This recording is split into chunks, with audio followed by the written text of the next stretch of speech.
사도행전의 교회는 늘 핍박을 받은 교회였습니다.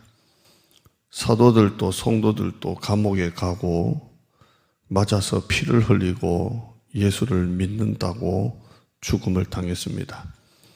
사도행전은 1장에서 28장까지 고난과 핍박과 박해와 시련과 죽음도 계속되는 것을 보여주고 있습니다.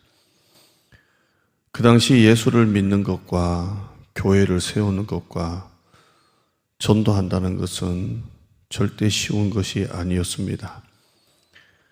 거절당하고 창피당하고 부끄러움을 당하는 수준이 아니라 예수를 믿고 전도를 하고 교회를 세우면 핍박을 당하고 재산을 몰수당하고 죽을 것도 각오해야 했습니다. 그렇기 때문에 사도행전 시대를 카타콤 역사라 그렇게 말하는 분도 있습니다.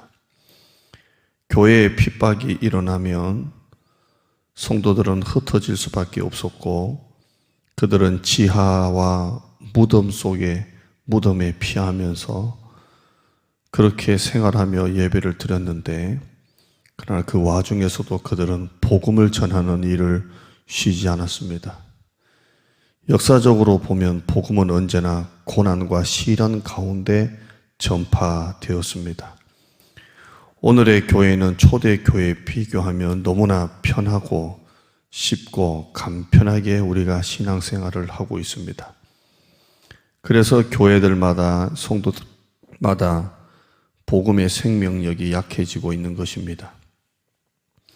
예수 그리스도의 복음은 고난이나 핍박에서 생명력이 일어나는 것인데 너무 신앙생활이 편하고 자유롭기 때문에 오히려 성도들의 전도의 열정이나 헌신이 약해지고 있는 것입니다. 지금도 전 세계 복음 전파하는 곳에 핍박이 많은 곳일수록 복음 전파가 더 활발하게 일어나는 것을 볼 수가 있습니다. 국가적으로 복음을 전하면 감옥에 가든지 순교를 당하든지 재산을 몰수당하는 지역들, 나라, 북한, 중국, 아프가니스탄, 이라크, 모슬렘 국가에서 오히려 훨씬 더 복음의 생명력과 전파력이 강하고 끈질기게 뻗어가고 있습니다. 그러나 예수 믿기 편하고 자유로운 나라는 복음 전파가 더 힘들고 어려워지는 것을 볼 수가 있습니다. 미국도 마찬가지고 북유럽도 마찬가지고 영국도 마찬가지입니다. 오히려 예수를 믿기 가장 편한 환경일수록 복음 전파가 더 힘들어지고 있습니다. 지금 코로나로 인해서 우리 나라가 여러 가지 교회 안팎으로 고난을 당하고 핍박을 당하고 있지만 오히려 지금처럼 복음 전도에 불을 일으킬 때도 없을 것이라 생각이 됩니다. 만일 우리가 예수를 믿고 복음을 전하면 감옥 가고 죽는 나라에서 사는 것이 아닌데도 불구하고 전도를 하지 않고 불평하고 낙심하고 나태하고 전도가 안 된다라고 하면서 미리 체념하고 있다면 그건 성도나 교회가 너무 편하기 때문입니다. 사도행전의 교회는 고난의 교회, 핍박의 교회였지만 교회와 성도들은 더욱더 복음을 전하며 믿지 않는 사람들을 구원받게 하는 일에 힘을 썼습니다. 고난과 시련이 더욱더 복음을 전파하도록 재촉하고 시련과 고통이 복음을 생명으로 붙들게 한 것입니다. 편하면 교회도 죽고 복음도 죽습니다. 그러나 고난과 핍박은 교회도 살리고 복음도 살리고 신앙도 살립니다.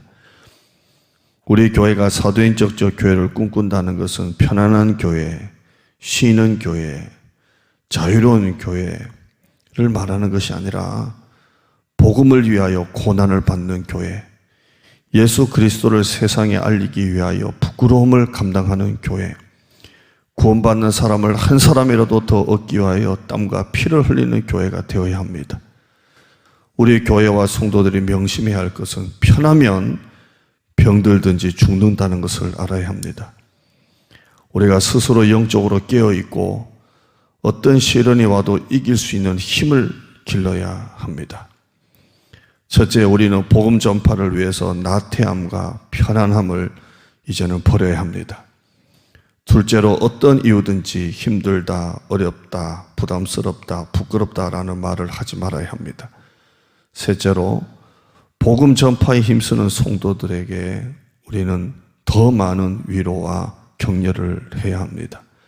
넷째로, 본인 자신이 스스로 교회와 부끄러움을 이 와중에서도 부끄러워하지 아니하고 내가 전도할 사람들을 찾아서 지금 또 열심히 전도해야 합니다. 사도행전의 교회는 한 번도 편한 적이 없었습니다. 핍박과 고난과 협박이 끊임없이 지속되었던 교회였습니다. 그러나 베드로와 바울과 사도들과 제자들은 돌에 맞든지 굶주리든지 매를 맞든지 또 기절까지 하든지 그러나 복음을 전했기 때문에 오늘 우리가 예수를 믿고 교회를 다니고 있는 것입니다. 그러므로 우리도 그런 영적인 책임을 가지며 당연히 그렇게 해야 나와 우리 교회로 인하여 복음이 더욱더 전진하고 또 복음이 멈추는 비극을 다음 시대에 넘겨주지 않아야 합니다. 고난은 복음을 전파하는 데 축복이고 가장 큰 영광임을 알아야 합니다. 지금 또 예수 잘 믿으면 고난이 있는 것입니다. 지금 또 우리가 신앙생활 잘하면 세상 사람들이 교회를 미워하고 신자들을 미워합니다. 그러나 그건 가장 성경적인 것입니다. 진정한 생명을 복음을 전하는 일을 위해서 고난까지 받겠다는 그런 교회를 하나님은 축복하십니다. 우리 교회는 복음 때문에 오히려 고난을 택하는 교회가 되어야 합니다. 하나님 앞에 설 때 편하고 자유로운 교회는 분명히 부끄러운 교회일 것이 확실하고 복음을 전하기 위해서 생명을 바치고 또 부끄러움을 감당하며 고난을 이기며 카다콤과 디아스포라의 삶에서도 복음을 전하는 일들이 일어나야 합니다. 오늘도 여러분, 세상이 교회를 가장 부끄럽게 생각하고 지탄하는 이 시대 가운데서도 이 시련이 오히려 복음을 전파하는 가장 좋은 기회라고 여러분 확신하셔야 합니다. 일어서십시오. 입을 여십시오. 그리고 복음을 전하십시오. 여러분이 할 수 있는 일은 여러분이 아침 말씀을 듣든지 또 우리 교회 어떤 예배를 드리든지 좋은 설교가 있다면 여러분이 같이 듣고 싶은 사람, 전도할 사람 적어도 하루 5분에게 이 말씀을 전하시길 바랍니다. 전도지를 들고 길거리 나갈 수 없다면 여러분이 지금 가장 할 수 있는 말씀을 공유하는 일에 여러분이 헌신하시길 바랍니다. 할 수 없다, 안 된다, 복음이 부끄럽다, 교회 나가는 것이 부끄럽다는 것은 핑계입니다.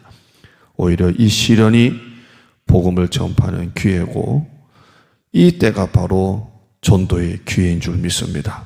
우리 교회, 여러분의 가정, 또 여러분의 자녀들, 여러분의 자신이 40일 믿음의 운동을 통해서 믿음의 불이 켜지고 우리의 영이 다시 회복되는 역사가 일어나기를 주님의 이름으로 축복합니다.